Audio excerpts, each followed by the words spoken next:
nakahiga. Subukan po ninyo ang gawain ito. So nakahiga si baby, hawakan ninyo ang kanyang dalawang kamay para naka-straight.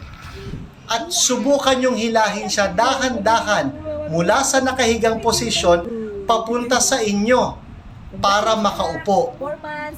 Kapag ang ulo ng bata ay hindi naiiwan, kapag siya'y hinihila ninyo, maganda na ang kanyang neck muscles.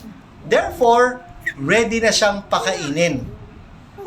Ang ibang mga bata naman, kapag inilalagay po ninyo sa hapagkainan, yung iba, naglalaway na. Yung iba naman, umaabot na ng pagkain.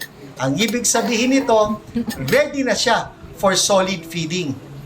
Yan ang mga dapat po ninyong tignan sa inyong mga anak. Pangalawang tanong, Dok Ato, ano po ang mga pwede na nating ipakain? Bago natin sagutin yan, very important na tuturuan natin ang ating mga anak kung paano ngumuya. Dahil nung nakaraan, panay pagsupsup pa lamang. Kaya, tandaan, isang uri ng pagkain lamang ipapakain po ninyo sa loob ng 1 linggo. Gaano kadami, Dok, at gaano kadalas? Isang uri ng pagkain, isang kutsara lamang, isang beses sa isang araw sa loob ng 1 linggo. The rule of 1. Okay?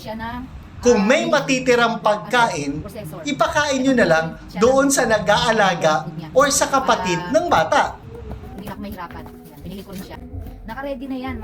Matagal pa lang. Hindi, nag-iipon na ako ng ng ano niya. Oh. Meron. Ganyan siya. Diba? Kaya ready na siya.